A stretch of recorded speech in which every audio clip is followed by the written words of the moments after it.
Okay, next one, y is equal to x cube plus 3. అలానే y is equal to 0, x is equal to -1, x is equal to 2. We have to find the area bounded between all these lines or curves. Okay, వీటి మధ్య bound అయినటువంటి area మనం find out చేసుకోవాలి. So ముందుగా మనం y is equal to x cube plus 3. So x యొక్క limits -1 to 2 అని చెప్పారు. So x is equal to మనకి -1, 0, 1, 2 ఈ విధంగా తీసుకుందాం.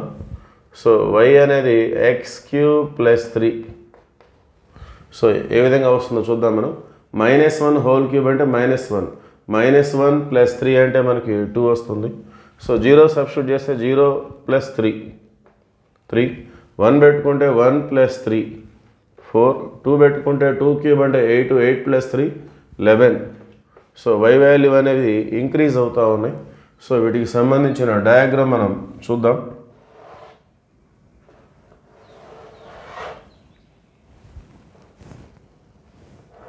సో xకి -1 కూడా ఉంది.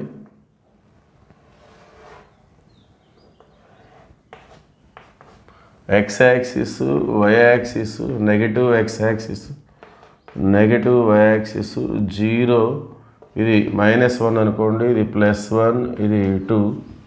సో y వచ్చేసి మనకి మ్యాక్సిమం 11గా ఉంది. సో ఇంకొంచెం ప్రొడ్యూస్ చేసుకుందాం. Okay, so minimum value to maximum value 11. So మనం ఈ విధంగా తీసుకుందాం. 2, 4, 6, 8. సో అట్లా ఆ విధంగా ఇంకా మనం ఇంకా చూపినా పర్వాలేదు. సో -1కి 2 వచ్చింది. సో -1కి 2 అంటే ఇది. So x is equal to -1, y is equal to 2. అవి రెండు ఇంటర్సెక్ట్ అయ్యే దగ్గర మనం తీసుకుంటాం. అట్లానే 0కి 3. సో 0కి 3 అంటే 2కి 4కి మధ్యలో. నెక్స్ట్ 1కి 4 వచ్చేసింది. సో 1కి 4 అంటే ఇది x is equal to 1, y is equal to 4. 2కి 11 అంటే ఇంకా బాగా పైకి వెళ్ళిపోతుంది అనమాట. సో మనం రిప్రజెంట్ చేయకపోయినా కొంత పైకి చూపిస్తే సరిపోతుంది. సో ఇది గ్రాఫ్. వీటన్నిటిని జాయిన్ చేసుకున్నట్లయితే so x is equal to boundaries వాళ్ళే ఇచ్చారు. x is equal to -1, x is equal to 2. So x is equal to -1 అంటే this is the boundary line. x is equal to 2 అంటే ఇది. So ఒక rough diagram.